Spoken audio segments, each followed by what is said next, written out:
Hi, everybody. I'm Debbie Montgomery Johnson, founder of the nonprofit The Woman Behind the Smile, and your host of Stand Up and Speak Up, a show that is about each and every one of us. Many of us have something we're hiding, something we're ashamed of, something that through no fault of our own or through our own making we keep hidden, and that in turn keeps us hidden from each other and the world.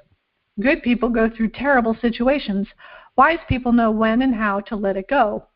Everything that happens to us helps us grow, and while it may be hard to see it right away, the most important thing to do is to change your perception about your circumstances.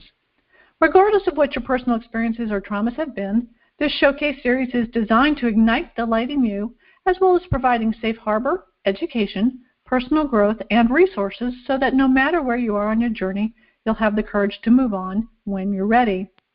Stand Up and Speak Up features ordinary people who've been through extraordinary situations and struggles and found the courage to step out from behind their smiles and speak up about their experiences and the lessons gleaned from those experiences. Everyone heals at a different pace, and we recognize that. So come on in, have a listen, and enjoy the ride at your own speed. Good morning, everyone. This is Dr. Tim Mcginnis. I'm the Managing Director of the Society of Citizens Against Relationship Scams, a government-registered, award-winning, licensed, nonprofit crime victims assistance and crime prevention organization supporting scam victims worldwide and assisting in the restriction and reduction of crime on a global basis. I want to thank Debbie Montgomery Johnson for her introduction. I'm standing in today as Debbie's guest host. And with me today, I have the great pleasure of introducing Jessica Davis. Jessica Davis is the president and principal consultant with Insight Threat Intelligence and is president of the Canadian Association for Security Intelligence Studies. She spent close to 2 decades in government, including with Canada's Financial Intelligence Unit, FinTrack, and as a senior strategic analyst at CSIS. Jessica has published extensively in The Globe and Mail, Just Security, Lawfare, Studies in Conflict and Terrorism, Perspectives on Terrorism, Policy Options, and ICCT. She is most recently the author of Illicit Money, Financing Terrorism in the 21st Century, forthcoming from the publisher Lynn Rayner this year. Jessica is an associate fellow with GNET and RUSI. Jessica, welcome. Hi, Tim. Thanks for having me on. Very, very welcome. Jessica, maybe you can tell us a little bit about your background, how you came to focus on the world of terrorism financing and how that led up to the development of your new book, Illicit Money. Yeah, so it really all started when I was working for Global Affairs Canada. I was on what was at the time the G8 file, and part of our responsibility there was the international crime and terrorism sort of mandate of the G8 and sort of coordinating amongst those countries. And so I got my initial taste of the financial crime piece there. After a couple of years at Global Affairs, I moved to FinTrack, our financial intelligence unit, where I was responsible for our strategic analysis of terrorist financing. And I was exposed to this whole idea of like how much money and financial intelligence can really tell you about an individual or an organization's capabilities in terms of conducting attacks, seizing territory, all that kind of thing.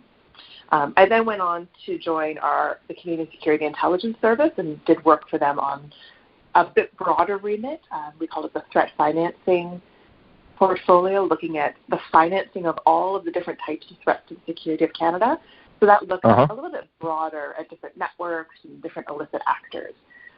And I left there in 2018 in part to work on this book a bit more full-time, but also to be a bit more public-facing with some of my work and advocacy and really highlight the importance of the financial component of a lot of these activities, because I think that it's been ignored or downplayed or misunderstood in the media, in academia, in policy circles. To what extent do you think that your research will assist and inform organizations around the world in dealing with the AMR, anti-money laundering regulations and laws that are currently in place? And how effective do you think those are as a mechanism to curtail terrorism funding? I think that there's a missing link between how terrorist organizations and themselves and individuals, and I think that those are different types of financing that happen, and our regulations. So the regulations kind of more flow out of the money laundering side of things, and they kind of have the terrorist financing component tacked onto them. So there's not as much of a bridge between the actual financing practices and how we counter them as I think is necessary to have really good policy. So we really want to have policies that are more aligned to how terrorist actors are financing their activities, and there's a bit of a gap right now. So I'm really hoping that this work will serve as a foundation piece to talk about all the different financing mechanisms that are involved to better align to policy. Can you explain that in a little more detail to give us examples of how terrorism financing is taking place that isn't well addressed by the anti-money laundering regulations currently in place? Yeah, I think that there are two sort of examples that I can give. So a lot of countries around the world will have mandatory reporting from financial entities on international transactions that are valued at $10,000 or more, or $10,000 in whatever currency we're talking about, Canadian dollars, US dollars. But most terrorist financing activity happens well below that threshold. So that mandatory reporting isn't capturing really any financing activity. It's really aimed more towards the money laundering side of things, where we see more significant sums of funds. So the number of large cash transaction reports that are included in terrorist financing cases is really limited in terms of the organizations that use large-scale criminality. So we're not detecting most terrorist activity or like terrorist plots or attacks that way. The other piece is suspicious transaction or suspicious matter reporting or suspicious matter reporting. And this activity, again, is designed, I would say, largely to detect money laundering activities where we have well-defined and well-articulated trends and typologies of what that looks like. On the terrorist financing side of things, it's much, much, much more difficult to detect particularly plot or attack financing and then be able to report it as a suspicious transaction or suspicious activity report. So those are just two examples where I think that the activity that we see and the policies aren't necessarily very well aligned. I would agree with that. Certainly we see similarly in the overlap in the world of cyber criminality, organized cyber criminality, where many of the transactions are well below the AMR threshold levels, and as a result, they don't trigger suspicious activity reporting at all. So we've seen, ironically, as the anti-money laundering laws and regulations have escalated over the last few years and increased in their complexity and quote-unquote thoroughness, at the same time, we've seen unlimited escalation in the world of cybercrime funding to the point where it's now exceeding $4 trillion per year. And I would imagine there are similar magnitudes taking place in the world of terrorism funding, though I must admit much more ignorance. What kind of funding levels are you seeing out there in the world in terms of financial support for terrorism organizations? What magnitude of monies are we seeing, and where does this money come from? Yeah, that's a lot to unpack. So the first thing I think that it's important to talk about, and it's certainly the foundation for a lot of the analysis in my book, Illicit Money, is the difference between the funding or the financing of a terrorist organization and terrorist attacks. So a terrorist organization, let's say like Hamas or the Islamic State or Al-Qaeda, really requires a fair bit more money in terms of sustaining the organization. So their funding streams are going to be a lot higher. They're going to be looking for things like state sponsors. They're going to be taxing and extorting money if they're able to control any territory. They may be engaging with organized crime groups more on the taxation and extortion or protection money side of things, but there are some instances where terrorist organizations do get directly involved in organized crime. And so that's sort of the scope and scale that we're talking about. And the amount of money, this is where we've come into a little bit of a difficulty. I think a lot of those estimates are a little bit sometimes overestimated. There's a number of different ways to estimate terrorist budgets. None of them are perfect, and often they aren't actually triangulated. So we get some pretty poor estimates, I would say. But, definitely in the millions, sometimes tens of millions of dollars. And if they're controlling a lot of territory, that escalates pretty significantly. The other piece, though, on the attack side of things is that we have seen a decrease in the cost of terrorist attacks, particularly since 9/11. Part of that is driven, I think, by counter-terrorist financing practices and policies, and I'm talking a bit more broadly, not just about anti-money laundering regulations, because those may have a limited impact, but a whole host of other activities that happen as well. So those terrorist attacks tend to be now lower cost, self-financed, and generally, they range from a few $100s to tens of thousands, but I would say more often on the smaller side of things. So that's sort of a sense of what the scope and scale is for terrorist financing and how it differs between the different types of factors that we're talking about. You mentioned organized crime as a component in the funding of terrorism.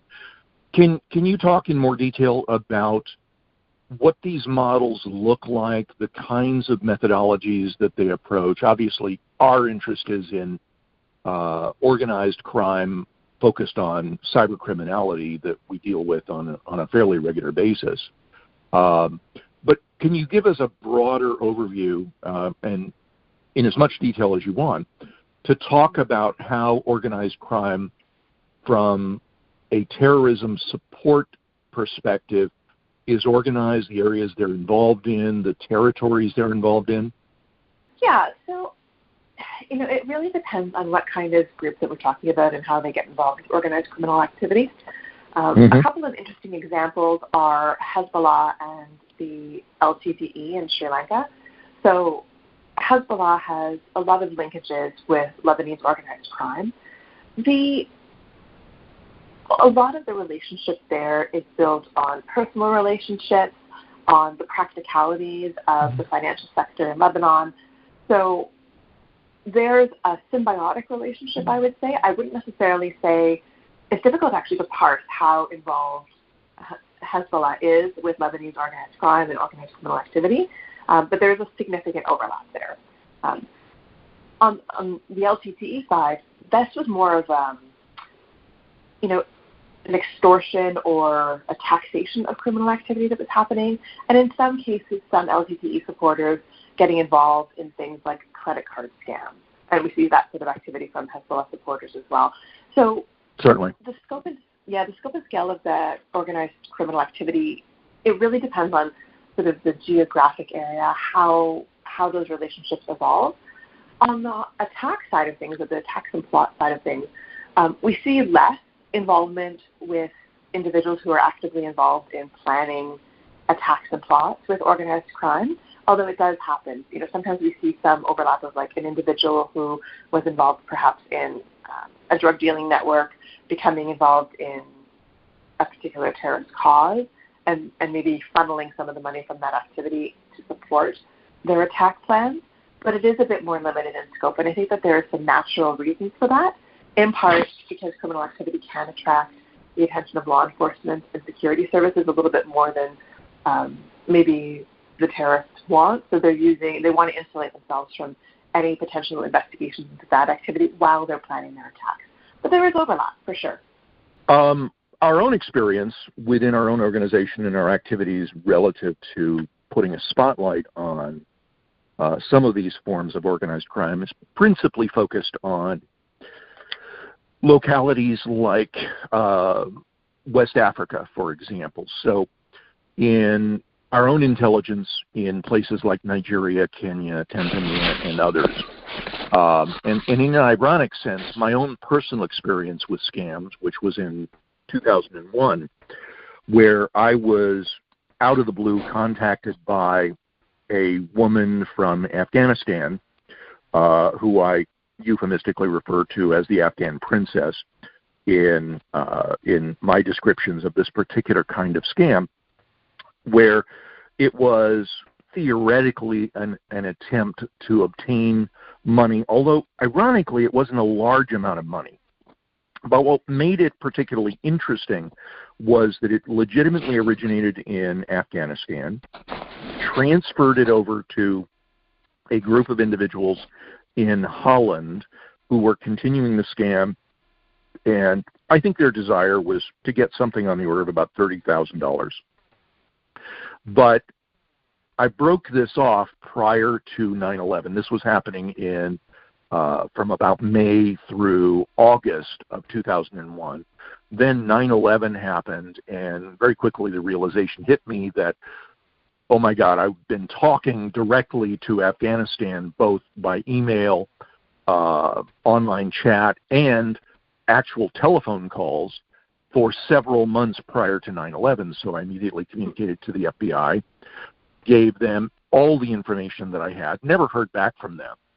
And as a result of never hearing from the FBI, because I had had a residence in Holland for a few years, was inspired to contact my associates in Holland to try and reach their equivalent FBI, which in those days was known as BVD, famous underwear brand. But eventually it was handed over to their security services, and it resulted in the arrest of about 12 individuals in Amsterdam that were directly connected, Rotterdam and Amsterdam, that were directly connected to the group that I was talking to, who were literally plotting the assassination of the Dutch Queen on her Christmas presentation, which took place in the square in front of the official palace in Amsterdam. But one of the things that I was told by specifically the Dutch security service, who I was able to talk to in great length, was that about 30% of the cyber criminality at that point in time coming out of Africa was directly supporting Al-Qaeda and their affiliates, Abu Nidal, Boko Haram, and to this day, the information that we are able to receive still indicates that a substantial portion of the nearly $1 trillion that flows through Nigeria is being funneled to these groups in that region, and that is one of their primary funding sources, though hard evidence is extraordinarily difficult, if not impossible, to obtain, because the bigger criminal cartels in Nigeria are not investigated and not arrested. Even though the Nigerians are doing a great job in this, they're arresting the bottom feeders. Even though it's thousands, it's nothing in comparison to the larger organizations.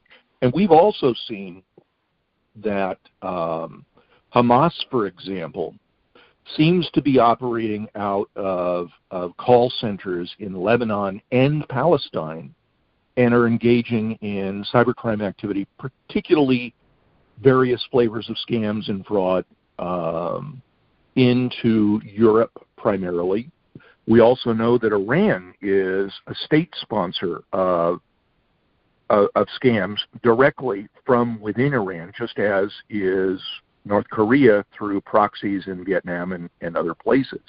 Can you talk a little bit more about the funding pathways that terrorism uses to channel their funding? To what extent are they involved in Bitcoin now?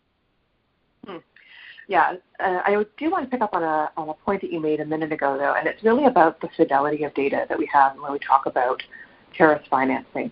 This is something that plagues the field quite a lot. So in my book, Illicit Money, I often talk about the sort of the base rates of what we know and we can prove, what we have evidence for. And so most of the things that I'm talking about the bare minimum. There's no way to know what the upper limit is in terms of organized criminal activity and terrorist financing and all these kinds of things. We know that it happens. We know that there is overlap, but the lack of really good information and the kind of information that would hold up in court is really minimal. Yeah. The Bitcoin and sort of the fund movement mechanisms are a different piece of the puzzle. So when I talk about terrorist financing, I like to break it down into a bunch of different components. So there's how terrorists raise money, which we've covered a little bit, how they move it, which I'll talk about in a second, and then there are other components as well, sort of like how they use it, so what they buy, how they manage their funds, terrorist organizations and terrorist cells and individuals planning attacks manage those funds, how they store and invest it. This is something that happens over the long term, and the financial tradecraft that they use to obscure those funds. So those are all of the different financing mechanisms that sort of fall under the broader umbrella of terrorist financing. The fund movement piece is the kind of thing that, again, data on this is difficult to come by, but I've managed to compile quite a bit of information looking at about 50 different case studies for terrorist organizations and 50 different attacks and plots. And the main funding mechanism still used, or the main fund movement mechanism used by terrorist groups and individuals themselves, is often banks. So we talk a lot about informal remittance networks like Hezbollah as being a source of terrorist funds, but I think that's a little bit overblown. There's still a lot of reliance on the formal financial sector, despite 20 years of counter-terrorist financing efforts meant to regulate and reduce the risk involved there.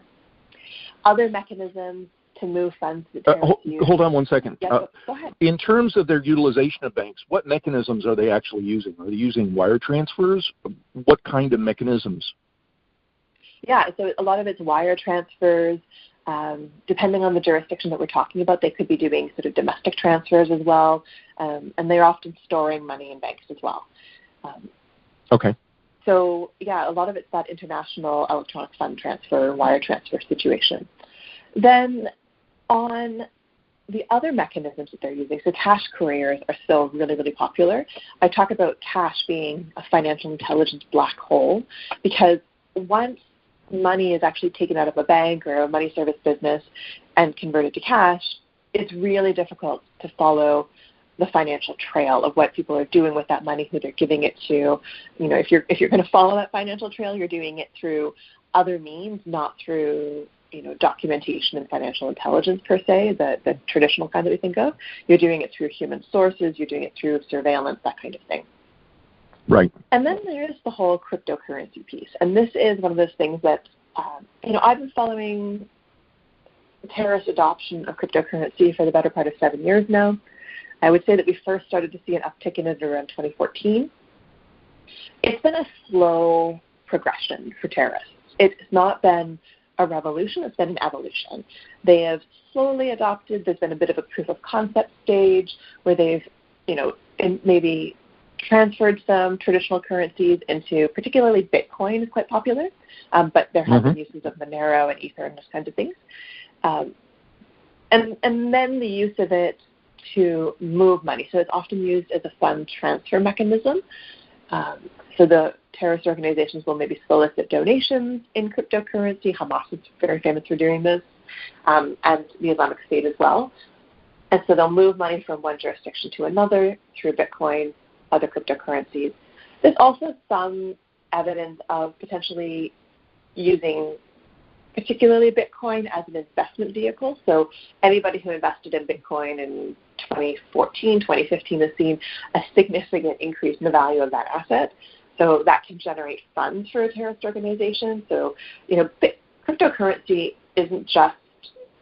doesn't fall neatly under one category of financing mechanisms. It's how they move funds, sometimes how they raise funds, and then how they obscure it as well. So terrorists have a natural inclination to want to hide their financial transactions.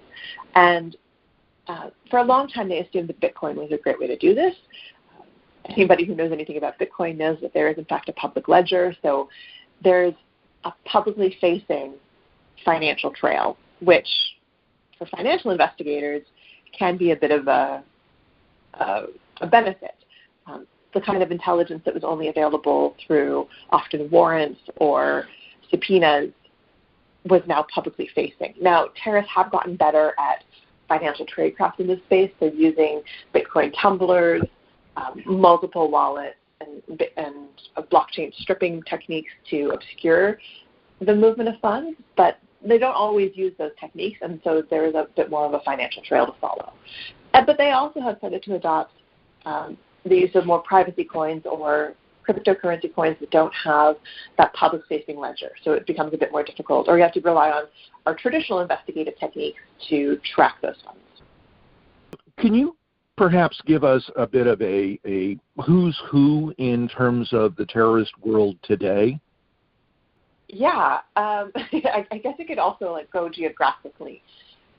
If we start in sort of West Africa and look at Boko Haram and some of the groups operating there, I would say that one of the main sources of funds that they've used has been kidnapping for ransom. And this is common across a number of terrorist organizations. A lot of groups do it. And this is a really difficult problem from a counter-terrorist financing perspective because it's difficult to argue that we shouldn't pay ransom. I mean, it's easy to argue that we shouldn't pay ransom until it's your family member. Ironically, I was almost one of those myself in the Philippines a few years back when I was operating a company that I owned in the Philippines.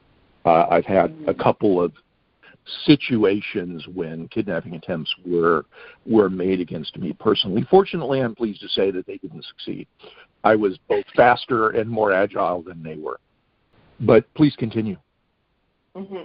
And there's also a fair bit of sort of smuggling networks in West Africa too that are exploited by terrorist organizations. Al-Qaeda and the Islamic Maghreb and sort of successive and splinter organizations have made extensive use of this. When we look at things like, or groups operating in places like the Democratic Republic of the Congo, we're really seeing a fair bit more extortion, taxation, and general theft of resources in the area to fund their activities, and less of an international connectivity, although a lot of groups operating in Africa have received influxes of funds from Al-Qaeda or ISIL, depending on their particular affiliations. And then Al-Shabaab, a lot of it in Somalia, and then also into Kenya a little bit. A lot about it in Somalia is about territorial control and taxation. They have a really sophisticated and well-developed taxation network. And then they'll also tax remittance companies, so they'll have a good sense of how much money is being remitted from the Somali diaspora, and then tax that money as it comes into the country. So there's often been a bit of a conflation between diaspora transfers and terrorist financing, and it's a place where we need to be quite specific about that. And what you mean by that are citizens from those countries that have migrated to Europe or the United States, for example, and remitting money back to family members in the region, right? Yeah, that's exactly it. And so when we talk about terrorist financing, people often talk about things like diaspora financing, and it's not quite right. It's not, that lacks a little bit of the precision. There are some members of diaspora communities, wherever they're from, who may support a terrorist organization and will want to collect funds and transfer that money back. And that's one mechanism, and I would say that that's a identity-based support network rather than a diaspora network. But then there's also the taxation of those remittances once they get to the country where they're destined. So, it's important to be nuanced and specific when we talk about these mechanisms, because if we're designing policy responses, we don't want to do things that really complicate the situation or make it worse. Staying in Africa for a minute, to what extent do you think that human trafficking plays a role as a funding mechanism for the organizations in the West and Central and East Africa? Yeah, this is an interesting issue that I've increasingly been turning my attention to. I think this is the kind of activity that terrorist organizations generally will provide protection money to or protection to, and then charge protection fees to the smugglers when they sort of transit through their area of control or influence.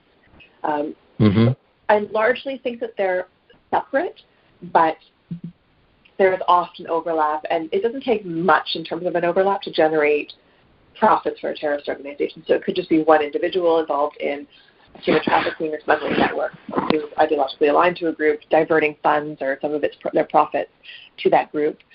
Evidence of that, I think, is fairly minimal at the moment, but it's the kind of thing that a lot of us in the industry are keeping a close eye on. Can you shift your focus up to North Africa and the region on the Western Middle East, and give us an overview of what's going on, particularly in that region? Yeah, so North Africa, this is the one place where we do see some of that overlap with the smuggling networks. Particularly, there was, I think, a case fairly recently into, I think it was Italy, where we saw smuggling networks that were potentially also funding jihadist cells in the area. So this is one of those spots where we see that overlap. And then when we get to the Middle East, for different groups like, the Islamic State is obviously still quite active in Iraq and Syria. This is an interesting one just in terms of the question about what ISIL did with this money. So I think if you remember, a lot of the reporting on the Islamic State talked about the enormous wealth that it was generating, the unprecedented amount of money that they were generating from oil. So two things about that. First of all, to shift back a little bit to Lebanon, ISIL's revenues are not unprecedented. Hezbollah also has generated hundreds of millions of dollars in terms of revenue in any given year, and revenues don't tell the full story. When we think about terrorist financing, we really have to think about both revenues and expenditures. So for a group that's controlling territory, they have a lot of expenditures. They have to pay salaries, they have to pay for different services that are happening, so they're often providing security, some sort of police or law enforcement. They're often paying corruption money. So there's a lot of different ways that they're spending those revenues. So it's not quite fair to say, I think, that when we talk about hundreds of millions of dollars in revenue, we need to also consider the costs that are associated with that. But there is a question about where the Islamic State's money is. Depending on who you talk to and what estimates you look at, those estimates suggest anywhere between tens and hundreds of millions of dollars in profits that they've managed to swirl away in different parts of the Middle East, particularly in businesses in Syria and Iraq and in businesses in real estate in Turkey. But at the same time, we see them conducting low-level financing operations in areas where they're controlling or seeking to control territory, so taxing and extorting farmers, for instance. So there's a bit of a disconnect there in terms of if the group is so well-funded, why are they engaging in this low-level activity? A lot of it is about exerting control over the territory, but in my mind, there's a lot of open questions there. A question regarding that. Do you think that because of the disruptive activities that governments have engaged in, particularly against the Islamic State, do you think that abandonment or loss of access to funds and assets plays a role in why you're not seeing more of that money surfacing and being put in use? That's a distinct possibility. Depending on what kind of counterterrorism financing activity we're talking about, they can inflict significant losses. So, the U.S. and the coalition against Daesh in the area conducted kinetic counterterrorist financing operations by bombing cash storage sites. So, once that happens, you've lost your cash storage site. There's also times, and this is an example from the Mali region, where individuals who are responsible for storing funds will forget or fail to convey the location of those cash storage sites to individuals before they get arrested, are killed. The example that I'm thinking of in Mali involved AQIM, Al-Qaeda in the Islamic Maghreb, and an individual who was responsible for a cash storage site, but he was just killed in a normal traffic accident before he managed to convey the location of that storage site to his fellow terrorists. So these kinds of things happen. Other disruption activities, of course, can happen in the formal financial sector. But again, like information on terrorist financing, information on counter-terrorist financing disruptions is very difficult to come by. It seems like the more the world is wired and the more information is shared in extraordinary ways, the opportunity for the evildoers to obfuscate and hide and minimize the visibility of that information almost increases. The thing that I always remember when we think about technology and change in the global economy is that it's affecting us, but it's also affecting our nefarious actors, our illicit actors. So if people in a country are interested in investing in Bitcoin, the terrorists within that country will also be doing that to a lesser extent because they're a smaller portion of the population. So whatever is happening in the economic terrain writ large is also being mirrored in terrorist groups.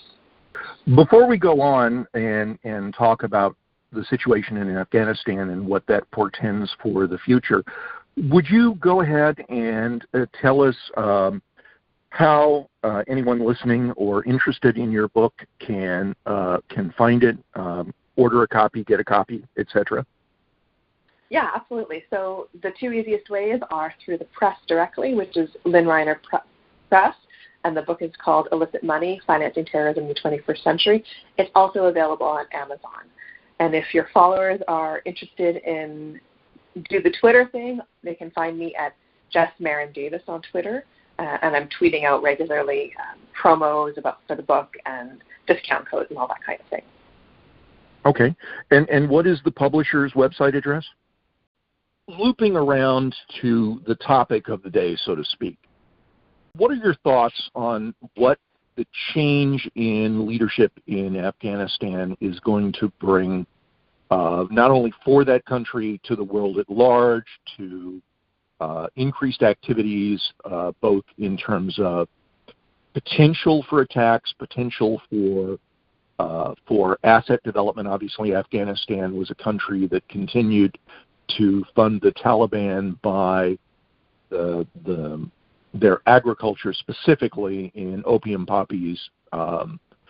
So what are your thoughts on what's going to develop as a result of the change in Afghanistan?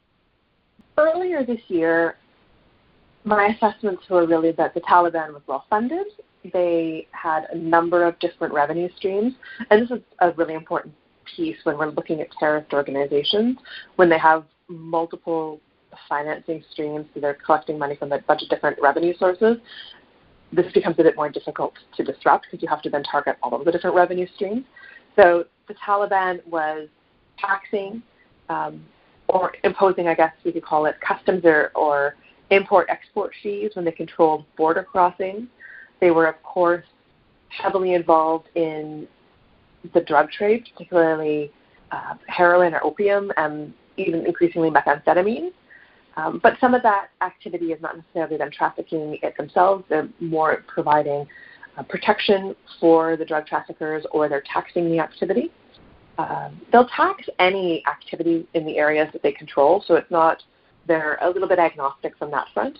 There's also some reporting that they've received sponsorship or direct influxes of cash from a number of state sponsors. A little bit, this information is a bit more historical, but it also comes in significant sums. So there's a significant possibility that Taliban was able to manage that money over the last decade or so and grow it to a certain extent. So they were a well-funded terrorist organization. What's happened more recently, though, is that they've now transitioned from a terrorist group to a state-based entity.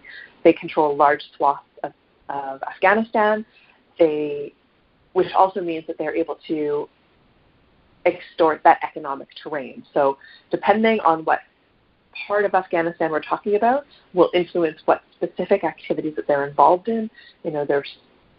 If it's mineral wealth in that particular region, that's what they'll be getting their money from. If it's drug trade, that's what they're getting their money from. If it's borders, that's what they're getting their money from. So there's a bunch of different revenue sources there. But in that transition from a terrorist entity to, we still have them as a terrorist entity, but they're now state-based, they've incurred a lot more expenses. The fall of the Afghan government has led to an economic crisis in Afghanistan. International aid and dollars are no longer flowing into the country. The banks are closed. They are now reopening, but we'll see about that. Even informal value transfer systems like Hezbollah were closed for a period of time, and Afghanistan is extremely cash-based. So this led to, obviously, inflation and scarcity and all of those bad things that you have in basically conflict economies. So the Taliban now has to manage both the monetary and the fiscal policy of Afghanistan. And this is a challenge for well-funded, well-supported governments to do, let alone terrorist states that are now international pariahs. So do you project that Afghanistan will return to its role as before, or do you think that because of the challenges now of having to take on the administrative task of the entire country as it is today, with a generation having passed, that they're going to be more limited in their external activities, staying focused on the things that they've been able to manage well, drug trade, for example, internal taxation?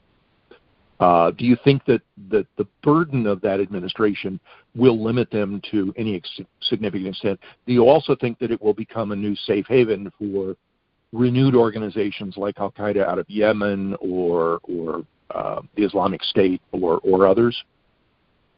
So I would say that Afghanistan is already something of a terrorist safe haven, mostly because even before the Taliban took over, there were contested territories where a lot of these groups operated with significant counterterrorism pressure, a lot of it being brought to bear by the United States, particularly against the Islamic State in Afghanistan, Khorasan province, as it's sometimes called.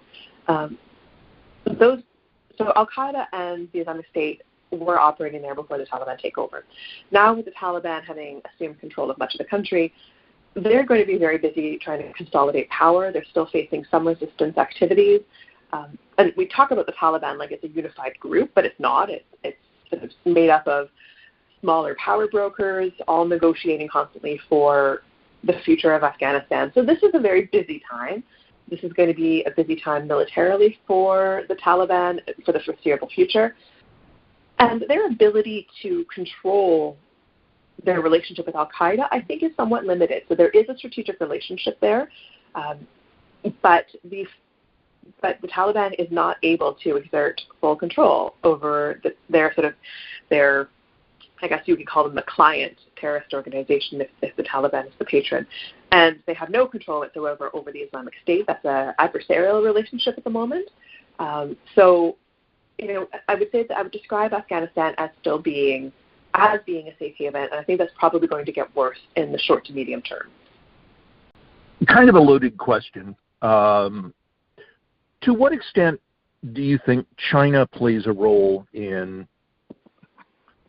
funding these kinds of organizations and or funding Taliban more specifically? Obviously, China has vast interests in northern Pakistan, the development of their naval base in southern Pakistan on the Indian Ocean. Do you think that China plays a role in funding organizations like the Taliban or organizations in East Africa, for example? Yeah, this is something that's worth breaking down a little bit. So I've seen very little reliable reporting that China is a state sponsor of terrorist organizations. In fact, I would argue the opposite, that they've been fairly active in terms of the counterterrorism piece, globally and not unproblematically within their own borders and internationally. The funding really comes into play is in paying potentially protection money to operate in areas of terrorist control or influence. So this is a common occurrence when terrorists are able to exert influence. This is very common in terms of natural resource exploitation, that if a company wants to operate within that area, they're going to be paying protection money to the organization. So I would suspect that Chinese companies are likely doing that. There's also the payment of ransoms for kidnapped workers. And then more specifically in Pakistan, China has a lot of economic interests in that country, which makes its strategic objectives in Afghanistan a bit more complicated. Both Pakistan and China have a vested interest in seeing Afghanistan have a fairly stable economy. Pakistan doesn't want to have a lot of refugees coming across their border, but Pakistan also has a long-standing relationship with the Taliban. So this is all very complicated. And then, of course, China is operating and trying to extract economic benefit from Pakistan, but their workers have also been subject to a number of terrorist attacks in the country. So the strategic dynamic there is a little bit fluid. What China does in terms of the Taliban government in Afghanistan, I think, is going to be very interesting. They have said that they're not going to outright recognize them right away, but we shall see. China is, of course, on the Security Council, so has the potential to act as a spoiler or enabler, depending on your perspective, for any additional sanctions by the United Nations Security Council. So, I think it's a little bit of a space to watch right now. China has the advantage of having the full corridor through Pakistan directly from their border to the Indian Ocean, so they don't need anything strategically from Afghanistan, but I agree, yes, stability is going to be the most critical issue potentially for them, because they don't want those business activities, the rail lines, the shipping portal to be disrupted that is so strategic for them in their future. Can you talk a little bit about terrorism funding in the Americas? It's a topic that's very little heard from. Yeah, and again, like many regions, this is going to differ pretty significantly depending on what country we're talking about and what resources they're able to tax and extort. So in Colombia, obviously we saw the cocaine economy basically fund FARC for a very long time. There is some evidence of other terrorist organizations benefiting from that as well, like Sendero Luminoso, the Shining Path. And then when we go further north, we start to see a bit of a different trend in terms of North America and how terrorist activity is financed in our different jurisdictions. So I would say that there's two pieces of it. The first, of course, is the financing of plots and activities within our borders. A lot of that's going to be self-financed. So we're not seeing a lot of international transactions or international support for terrorist activity in Canada and the United States. There are some examples of it, of course, but a lot of the time, if there's individuals who are associated with or inspired by particularly Al-Qaeda or the Islamic State, we're going to see them conduct petty crimes, use credit card fraud, take their money out, take loans out, all of this to fund their purchases of goods, components, weapons, that kind of thing.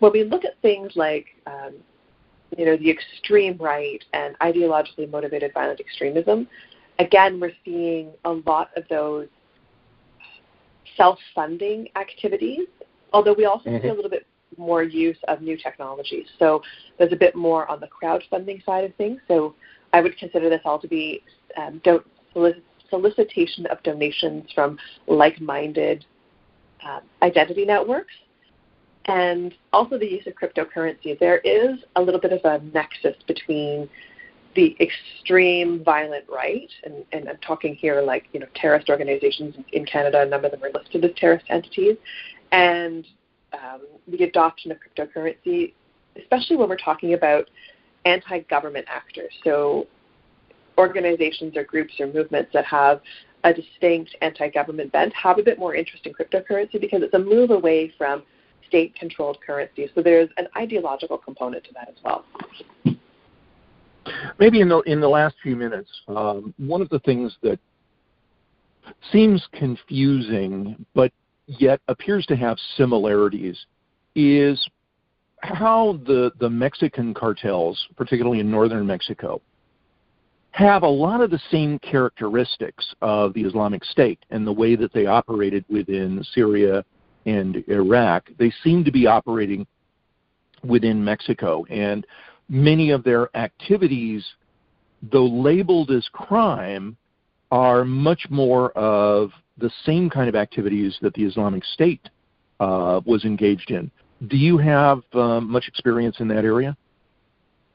I've done some work in Mexico, and I would say that the real difference comes from the motivation. I would say the drug trafficking organizations in Mexico are largely profit motivated but engage in political activity to further those aims, where it's the flip side for the Islamic State, where they're politically or ideologically motivated and engage in some of their activities to support that piece of it. So there are similarities in terms of the specific activities that they undertake, that taxation, extortion, protection money, drug trafficking, depending on what we're talking about. But the objective is flipped. That makes it clear. So in the few minutes that we have remaining, is there anything specifically that you'd like to share with our audience that we may not have covered?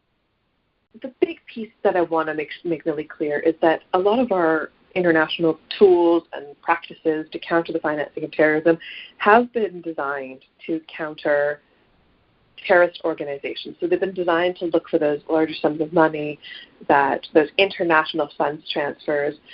And so the question in my mind is, are our tools well aligned to counter things like lone actor or small cell terrorist attacks and plots? How can we use these tools to better disrupt that activity before it happens? And how can we exploit the financial intelligence piece in that space? And I think that this is one of those things that I think really deserves a little bit more attention and a little bit more awareness from both the public, but our law enforcement and security services, to really force them to exploit the financial intelligence that these regimes have put in place to make us all a fair bit safer.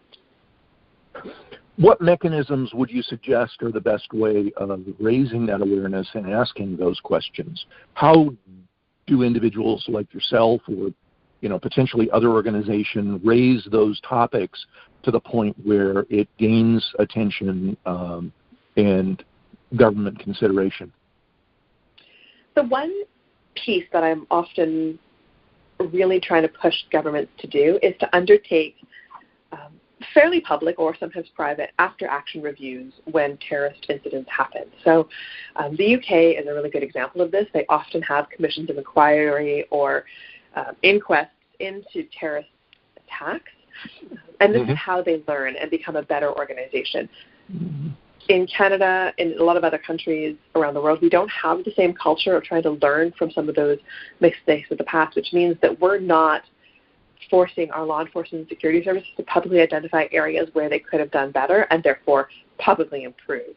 Of course, not all of this information can or should be made available or public, but demanding that our governments undertake these kinds of reviews and report back actions on how they've improved or corrected the deficiencies is a really critical part of having law enforcement security services be learning organizations and learn from the mistakes and making sure that they're really exploiting the financial piece of the investigation.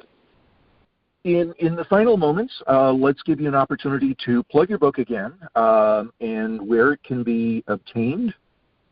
Yeah, so the book is called Illicit Money, Financing Terrorism in the 21st Century. You can find it from the publisher, Lynn Reiner Press. If you just Google that, it'll come up. And you can also find it on Amazon. So all of your usual spots for finding books. And if you want, you can connect with me on Twitter. I'm at Jess Marin Davis, or on LinkedIn, JMD Ottawa. So you can find me in those spots, and I will have lots of links to the book over the coming weeks and months.